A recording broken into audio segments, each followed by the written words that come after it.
Hey everybody, welcome back to the channel, and yes, today I'm going to be fitting a new sensor to the rear of my car. That's right, those that would have watched in the previous video, I checked out the car, found out that the near side rear sensor, speed sensor, was faulty. I bought a new one from my Motor World, which I believe is associated with Mike Brewer, the famous TV person, all that stuff. So yeah, today I've got some ramps. I'm going to reverse the car up a little bit back onto the ramps, and then obviously try and change the rear wheel speed sensor, and hopefully that will actually do some good, because yeah, the MPG's gonna thrown a funny one, which again I'm assuming is due to the wheel speed sensor, and also I've had a few other things come up on the dash, but I spoke to my friend Phil and he said it's probably all related to the car not being able to read the wheel speed correctly. So let's see.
Cars are up on the ramp. I'd always sooner have somebody here to help me with the ramps, but there we go. And as you would have seen previously, if you did watch it, the wheel speed sensor is in the back of the hub on the rear wheel, the rear near side. That's what flagged up. The one thing it did do today is when I was driving along is the exclamation mark come up on the car, which is different. Not done that before. Well, I think it did with screen wash once. Something crazy, but anyway, I've got my T25, so I can hopefully take the part out. Got the new one in my hand, ready to put in. Hopefully that fixes it. I don't believe I've got to clear any codes. The one thing I did do is just plug my OBD reader into the port, and it's come up with no additional code, so I'm assuming the exclamation mark has thrown up literally because of that rear wheel sensor. Either that or something like the remote fob battery's low, because sometimes when I approach the car, but it could all be related. The car's getting old. I've had a few module issues already, so anyway, let's get under the car and do this.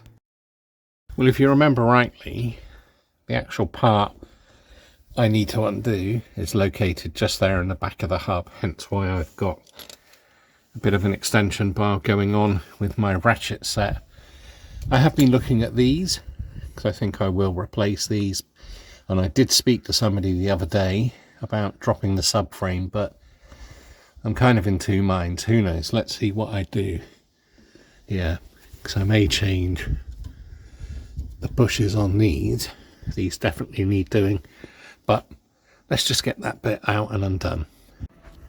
There we go. A little hard to see that the new one was out. There is a little retaining clip that sits on the top of this loom, which is just here, but I will probably need two hands to press it and pull the sensor out. So let's get it in focus pull and do that for you. There we go. That's a side-by-side comparison of the two sensors. They are the same, just different brands. I think I paid something like £14, I'm not too sure, but hopefully this will do the trick. This one came out really easily. As I say, I did prep it beforehand, so I'm not too sure whether it's going to be this or whether it's actually the hub, and I can't get to the back side of it basically to clean it. So let's put this bit in. I've got the screw back there, if you can see. Not very good camera work today. And let's hope this fixes the issue. There we go. Again, a little hard to see, but the new sensor's in. I've tightened up the Torx bolt and the plug is plugged in and clipped on, which is very important.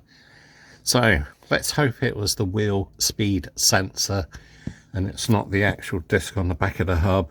Could be the wheel bearing, but it sounded okay as best as I could tell. The brakes are a bit draggy, but they've always been like that. But hopefully I'll be changing those in a new video. Anyway, let's get out from underneath the car. That's all in, it's done.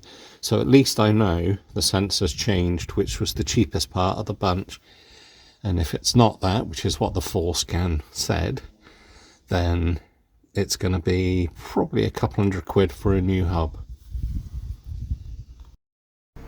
Well, I've literally pulled the car off of the ramps, rolled it down the drive a little bit. Let's go and have a look at the dashboard a second, just to see.